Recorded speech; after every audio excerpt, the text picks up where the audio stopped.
My name is Andrew Feldmar. I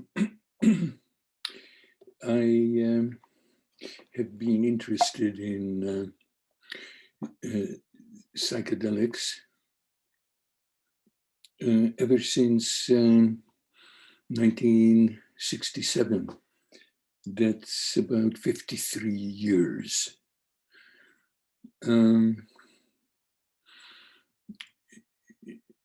The decision to take my first dose of LSD was one of those decisions that I could never possibly explain. When I was 16 years old in Hungary, in Budapest, my father asked me the question of, would you like to head out into the world on your own and get a Western education? I immediately said yes. And actually, I didn't know what I was saying yes to. When my thesis supervisor at the University of Western Ontario, where I was studying psychology, asked me if I would like to take some LSD that he still had, that he brought from Saskatchewan, where the first LSD experiments took place in Canada. I immediately said yes. And of course, I didn't know what I was saying yes to.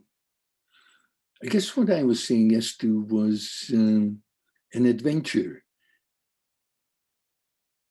I'm talking about this because now that there's a renaissance of the use of psychedelics, I am afraid that in many ways, the whole enterprise is going to be medicalized, which to me means big mistakes are going to be committed.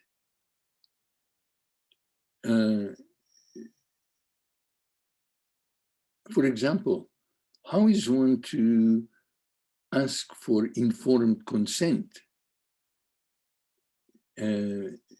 if one is suggesting to a patient to enhance psychotherapy with the use of a psychedelic?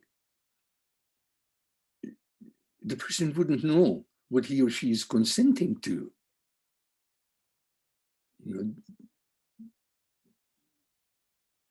Alfonso Lingus, who is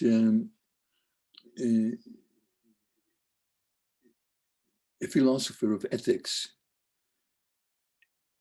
and I think a phenomenologist, described in one of his essays a psychotherapeutic adventure between a therapist and his patient, where the therapist proposed that instead of talking in his office, they go on an adventure and climb one of the nearby mountains and try to get to the top, which the therapist attempted before unsuccessfully and felt like he wouldn't mind trying it again. And basically said, would you like to come along with me? Now, again, the patient, what was he consenting to? Simply to head into the unknown in the company of the therapist as he has gotten to know him so far. as it happens, the two of them went through many adventures, inclement weather, and at a certain point, not too far from the peak, they had to turn back and return to the base station.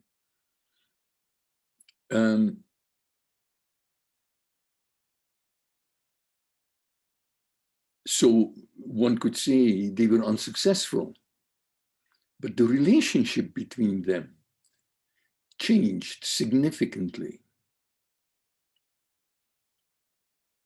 Self-knowledge, a very fashionable term, I think can only be gained by putting oneself in various situations and then paying attention to how one behaves, how one acts, how one experiences, how one goes through new situations, new experiences. Well, I think to actually embark on LSD therapy is very similar to Alfonso Lingis's therapist who invited his patient to scale a tall mountain together. No promises, no particular goal,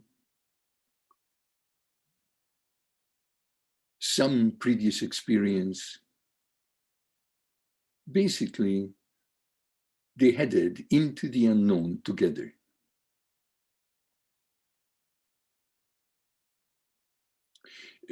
From this introduction already, you can guess that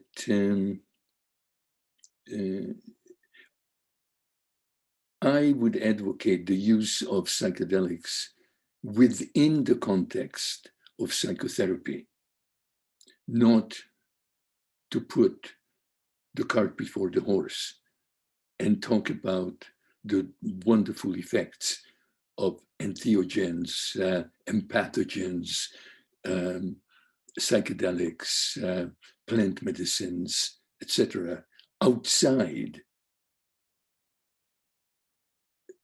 of ongoing psychotherapy. The whole concept of integration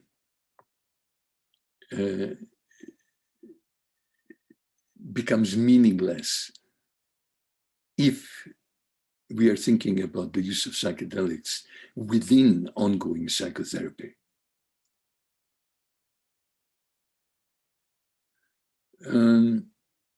So if consent is simply to head into the unknown in the company of the other, then it would be a pretense, I think, for the therapist to claim expertise and knowledge, techniques and procedures that would be recommendable.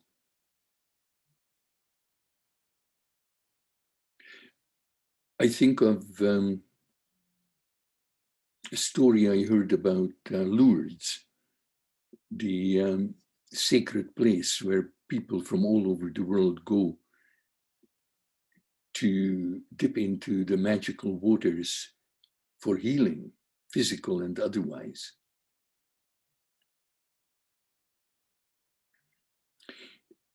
A physician conducted some research and interviewed people before they went into the waters and after they came out of the waters. And he found that some were healed and some were not. of the many questions that he asked everybody, there was only one to which the answers predicted the result with some certainty. And that was the quality of the prayer with which they entered the waters. R.D. Laing used to say that to actually pray for something, ask God for something for me, would be cheeky.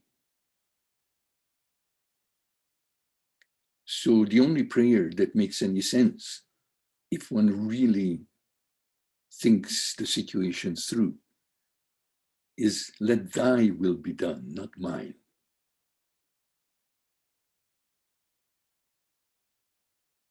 Like Marion Milner, the psychoanalyst, often in her work said, the only proper function of the will is to will not to will. Imagine your will to be a snake, make it bite its own tail. If I am a small part of something larger, then surrender, giving myself over to that which is larger, seems the only salvation. So, treatment plan, diagnosis, prognosis, seems all out of place.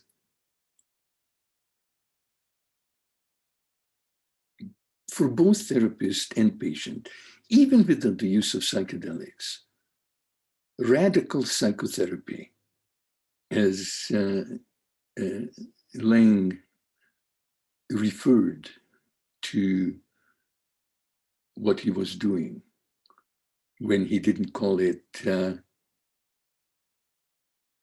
interpersonal social phenomenology. The radicalness, going back to the roots, means that psychotherapy is the desperate attempt of two people to recapture their full humanity by paying attention to what goes on between them. Treatment is how we treat each other. John Heaton, one of Laing's colleagues, pointed out that Aristotle already knew that psychotherapy is a kind of science that is different from the theoretical sciences, or what Aristotle called the productive sciences.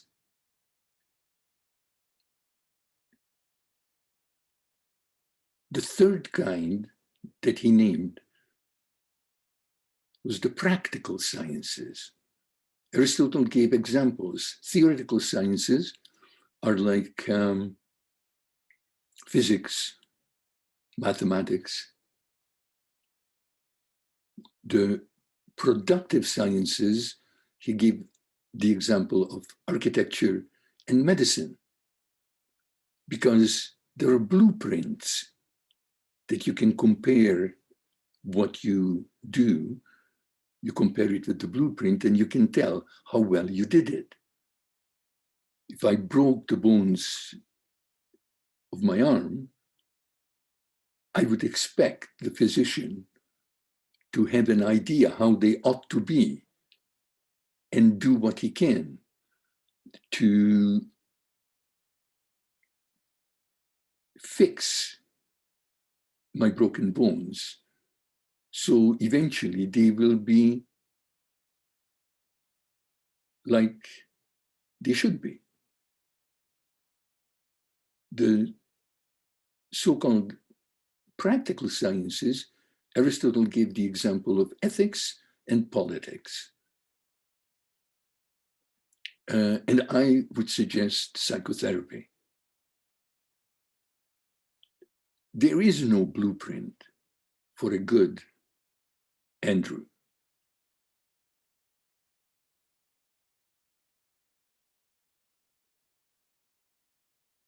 there is no theory of psychotherapy possible, because every situation is different. Aristotle said ethics, which is how we treat each other, is situational. You have to do it by the seat of your pants. You can't generalize. The moment you generalize, you lose focus. You don't see clearly. Any labeling that is done in psychiatry, psychoanalysis, psychology is degrading, blinding.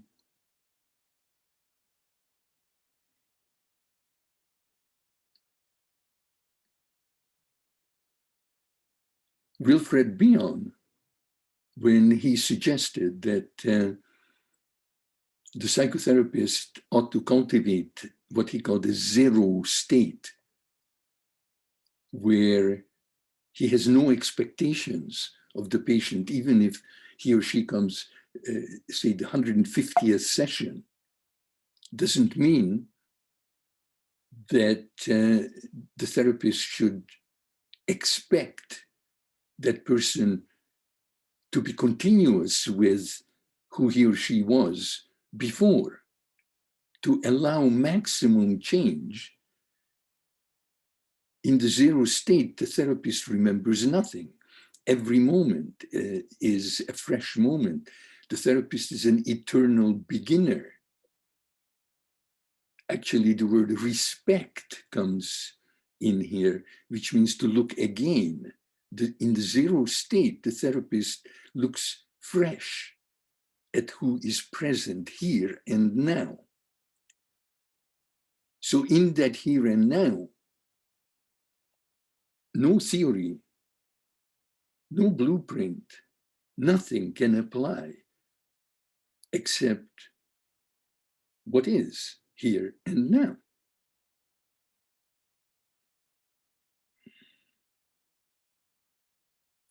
I am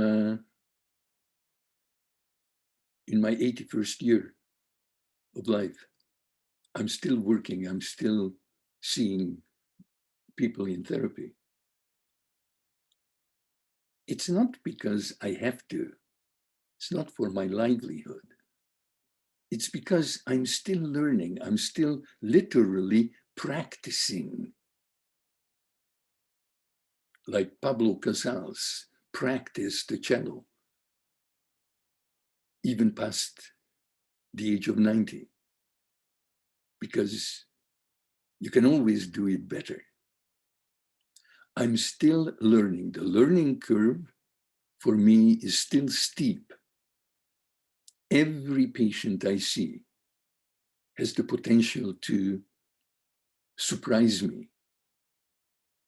And during the inquiry between us, I can still make discoveries that I have never thought of during my 50 years of practice.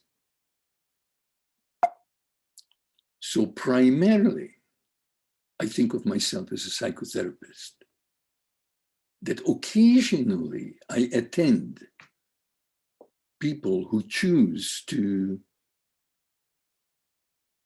take a psychedelic. When I attend them, it happens entirely in the context of ongoing, continued psychotherapy. Just as when I have taken psychedelics in the company of Lang, it was very much a part of the relationship, the psychotherapy that I was in with him.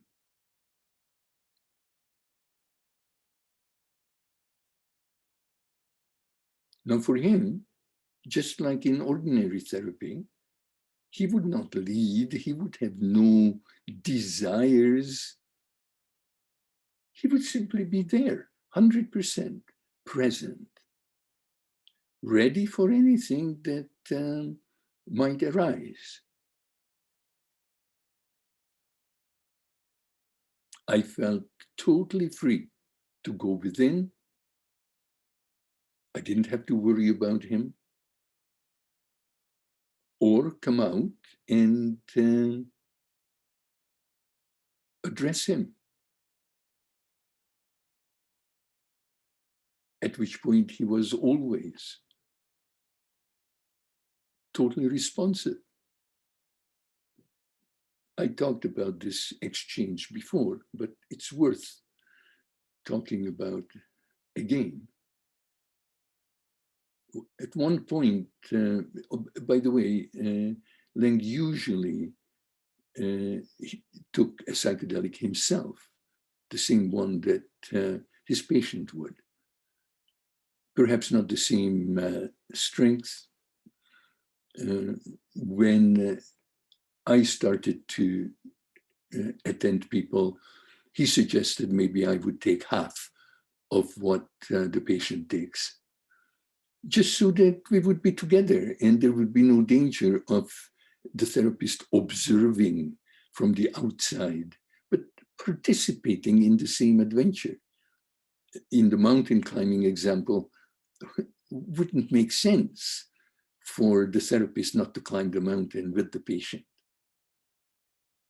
Just observe the patient climbing. So we did it together. At such a point, we were looking into each other's eyes, and God knows from where, I articulated the sentence, "Why don't I tear your eyes out?" He looked at me and said, "If you really would, why do you think you would?" And the answer came,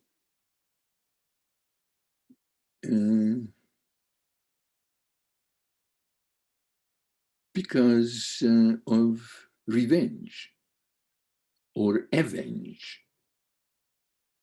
Somebody hurt me, or somebody hurt somebody I love, and I want to revenge it or avenge it. And he said, "But I didn't hurt you or anyone you love." And I said, "But you are here and you are at hand."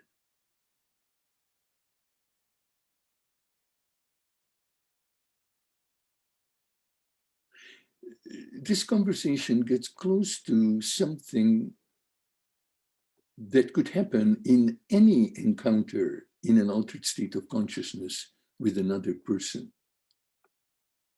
This looking into each other's eyes, which, by the way, is not everyone's cup of tea.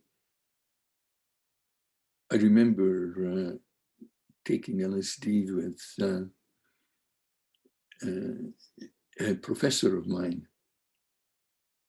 and we were walking on the beach, and I looked at him. He turned his head away and said, "When we trip, we do not look into each other's eyes." Well, I didn't contest it, but I suddenly had a deep sense of what the limitations of our relationship are, what goes and what won't go. But often there is a moment, or there can be a moment, where the between focuses on the question of,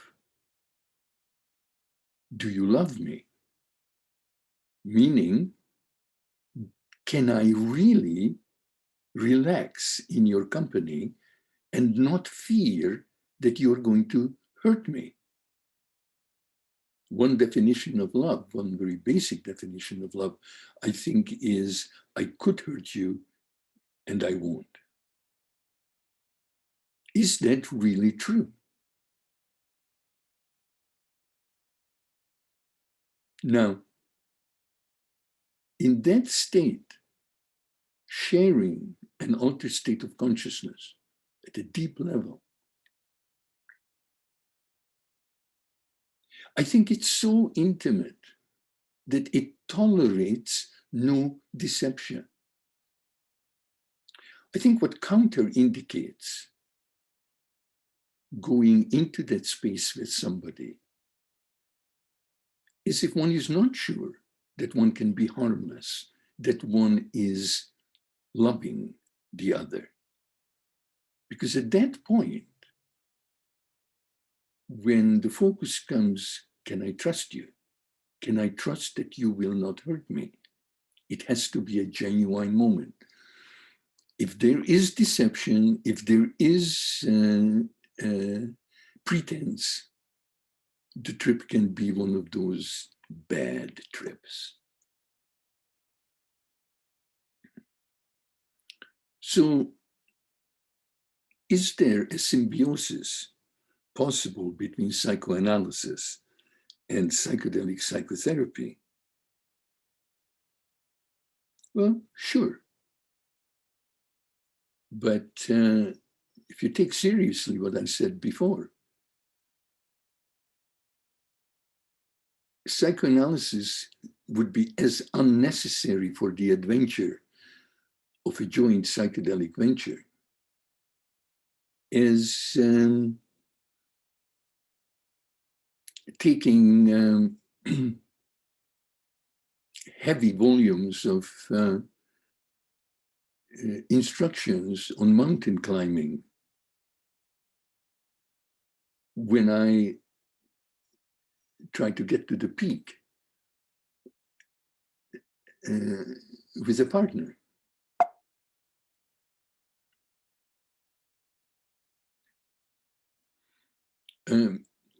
Lang once said to me that there are very few things he regrets when he looks back into his past. But the 7 or so years he spent in psychoanalysis, he said he regretted. He said it took him years to divest himself of some bad habits that he acquired, of trying to make sense, explanations, so on. It took me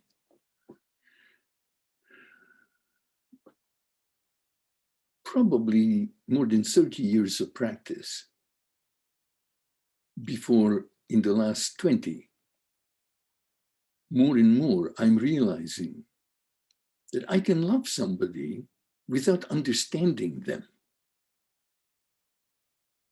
Understanding, attempting to understand, is really for the safety and security of the therapist. And there is always the danger, if I try to understand you, that I'm going to colonize you, that I will try to fit you, who is infinitely other than I am, inconceivably other than I am, that I will try to fit you into pre-existing categories of my own, and will never learn about how you are in the world. Very much like the first British reports from China simply revealed the culture, the way of thinking of the explorer, and said nothing useful, nothing true about the Chinese. The first credible, interesting reports about the Chinese culture came from a man who settled down, married a Chinese woman, and lived in China for decades.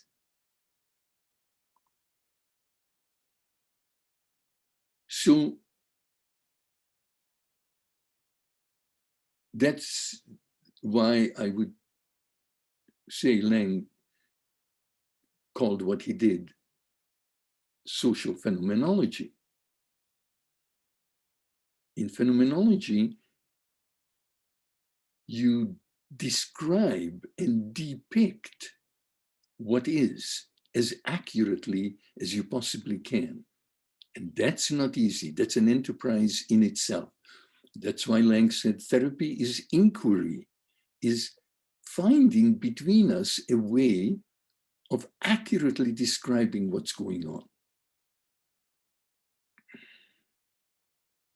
See through, perhaps that's the only true meaning of diagnosis, is to know through. Gnosis is to know, dia through, is to see through what is by articulating it, and then the situation changes. And then it has to be diagnosed again, described, depicted again, and then it might change. So poetically, we could say, veil upon veil shall lift and veil upon veil shall remain.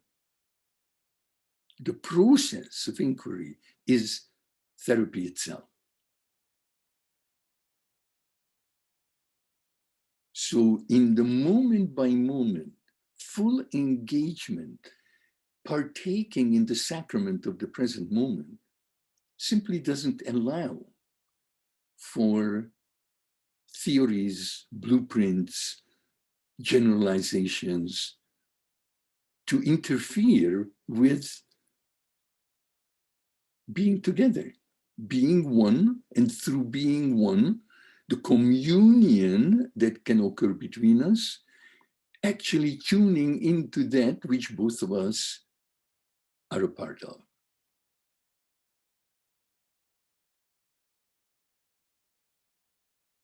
So the most important message that I don't think we should forget that comes from R.D. Laing is that there is no us and them. There is only us. The objectifying gaze degrades the other. Laing took the Hippocratic Oath seriously. Do no harm.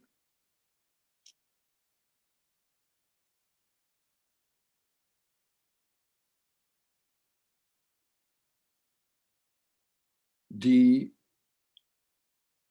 other important proviso, which came up in one of the first conversations I had in supervision with Laing. We talked to each other about our various experiences in altered states of consciousness. At a certain point, Laing said, all right, I believe you. You had those experiences. I'm sure you believe me. I had the experiences I talked about. But what do they mean? And that question we cannot forget.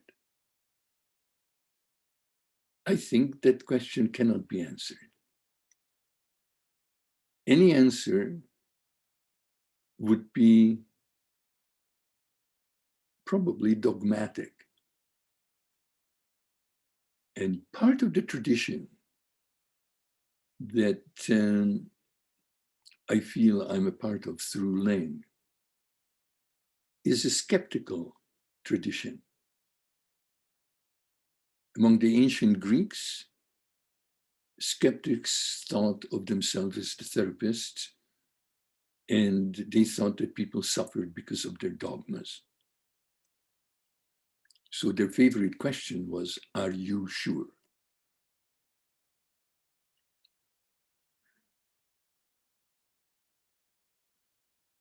Often, there are experiences of oneness, of cosmic unity.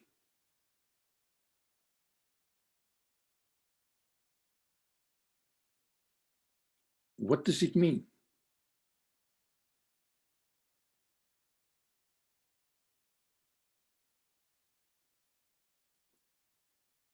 I think as Plato's metaphor of the cave, where all we can see is shadows, but we can't see what creates the shadows because the sun is too bright outside of the cave.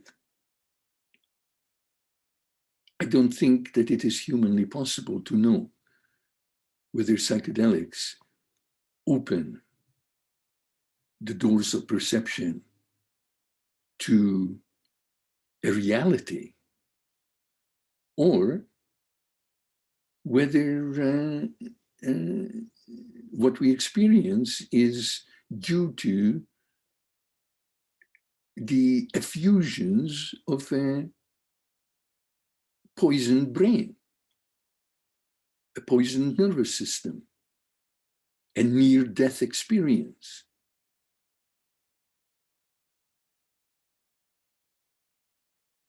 However,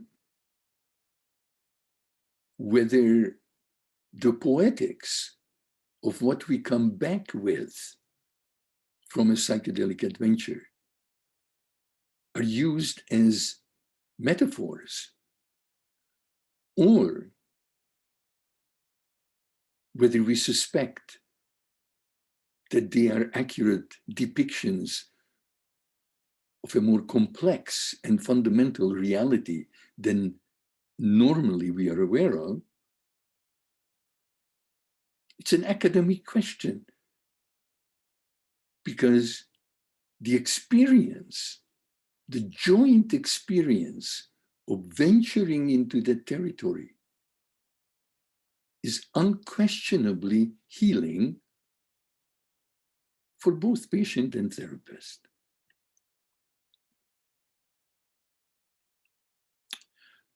I think that kind of summarizes my wonder, my hopes, my fears, and my present understanding of the whole enterprise.